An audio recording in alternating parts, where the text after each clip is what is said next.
Présenter les règles de calcul du béton armé actuellement en usage au Maroc.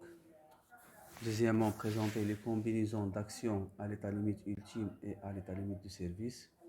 Troisièmement, présenter quelques règles professionnelles, documents techniques unifiés et quelques normes permettant le calcul des actions.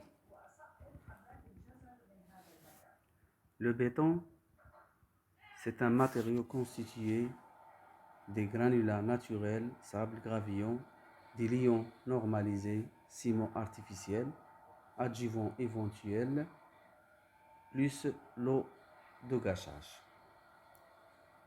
Le béton durcit même sous l'eau parce qu'il s'agit d'une réaction chimique. Le dosage pour 1 mètre cube de béton est comme suivant.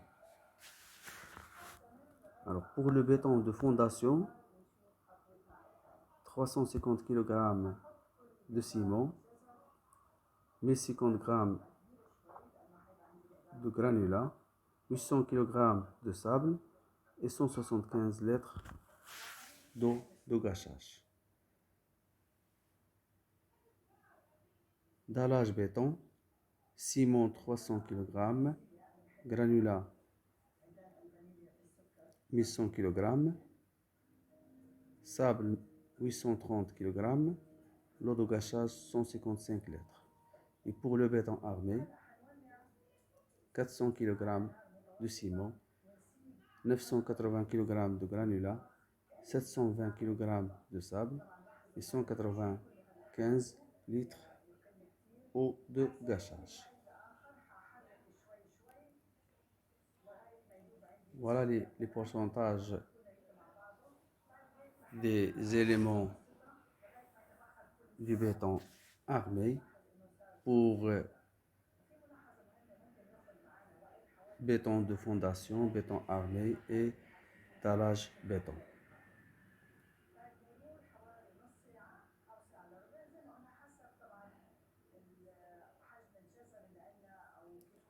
Dans la plupart des structures, certaines parties sont soumises à des contraintes de compression et d'autres à des contraintes de traction.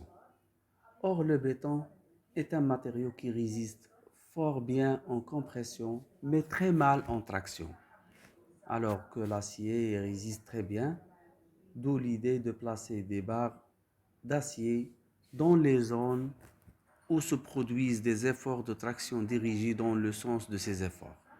On pourra donc voir apparaître dans ces zones des micro-fissures du béton sous l'effet des contraintes de traction, mais les aciers empêcheront les fissures de s'ouvrir et prendront seuls à leur compte les efforts de traction.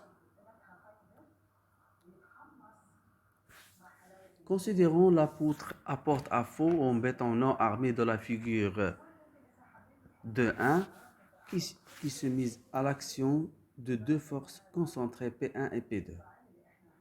La poutre subit la rupture totale comme le montre la figure 2.2.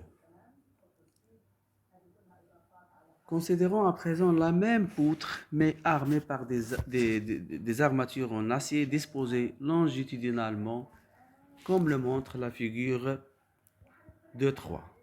Les armatures, comme vous voyez, empêchent l'ouverture des fissures et travaillent en traction pour équilibrer le moment de flexion. C'est le cas de la figure numéro 2.4. Il n'en résulte que pour reprendre l'effet de la flexion, il suffit de disposer des armatures longitudinales. Considérons maintenant la poutre de la figure précédente, armée par des barres longitudinales supposées suffisantes pour reprendre la traction due à la flexion. Le fait que le moment de flexion soit constant dans la zone entre les deux appuis permet de choisir des barres de section constantes.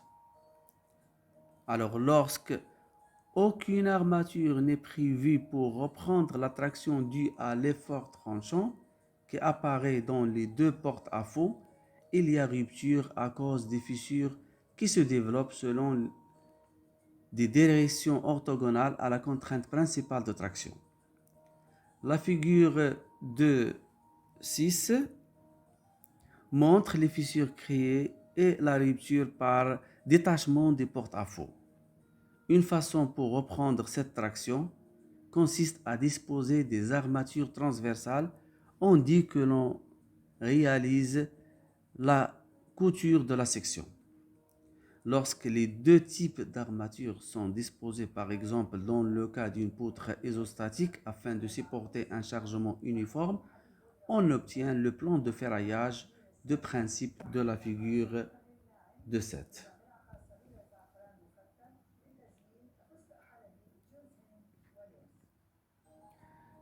Les règles techniques de conception et de calcul des ouvrages et constructions en béton armé, dites règles CCBA 68. Le CCBA 68 utilise le calcul aux contraintes admissibles. Une contrainte admissible est la contrainte de rupture des matériaux affectés d'un coefficient de sécurité. Ce mode de calcul où l'on procède par l'imitation des contraintes dans le béton et dans l'acier utilise la théorie de l'élasticité. Son usage est apparu au début du XXe siècle et s'est prolongé jusqu'au début des années 80. Le CCBA 68 limite les contraintes de la façon suivante. Pour le béton, 28 sur 100 multiplié par la résistance moyenne de rupture à 90 jours. Et pour l'acier, 60 sur 100 multiplié par la limite élastique.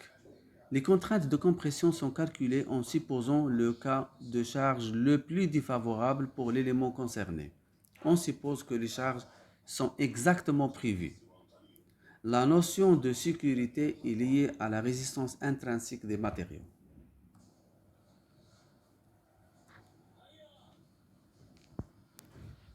Règlement BAL, béton armé aux états limites 80, 83 et version 91. Ce qui caractérise les BAL par rapport au règlement antérieur de béton armé, c'est le fait que la notion de sécurité a évolué et on cherche à intégrer d'autres facteurs d'insécurité tels que la valeur la plus probable des charges permanentes, la valeur des charges variables avec une probabilité de dépassement, l'aspect défavorable ou favorable de ces charges, l'approximation du calcul des sollicitations, les défauts géométriques,